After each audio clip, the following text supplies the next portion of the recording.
नमस्कार दोस्तों, कैसे हैं? आज आपके लिए स्नायु तंत्र यानी मिर्गी, स्नायु तंत्र की वजह से मिर्गी जो होते हैं शारीरिक मानसिक रूप से कमज़ोर व्यक्तियों को मिर्गी अधिकांश रूप से आती है।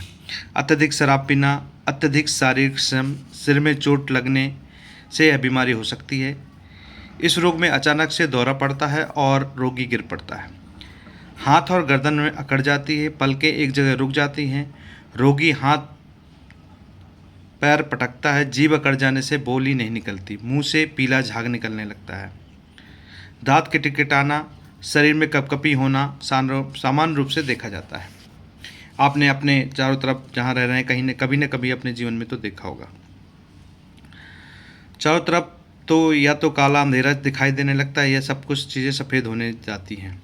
इस तरह के दौरे 10 से 15 मिनट से लेकर 1 से 2 घंटे के बीच हो सकते हैं। पुनः रोगी को जब होश आता है तब वह थका हुआ होता है और सो जाता है। इसके कुछ घरेलू उपचार आज आपको मैं निम्नलिखित बताता हूँ। ये बागभट्ट संहिता की बुक है जिसको राजीव दीक्षित जी ने लिखा है। उसमें ये मैं आपको बताता हूँ कि मिर्गी अगर निम्नलिखित घरेलू उपचार आप देखिए।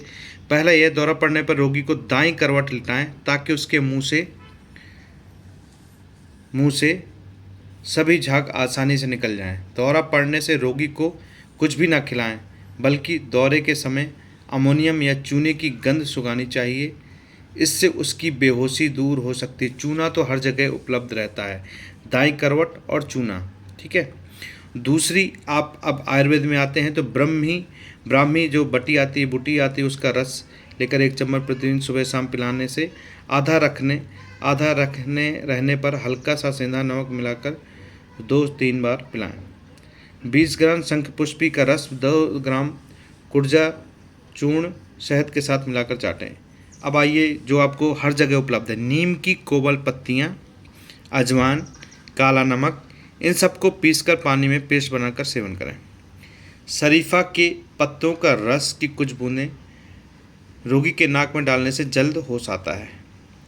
ये सब घरेलू उपचार हैं। नींबू के रस में हींग को मिलाकर चटाने से काफ़ी लाभ होता है।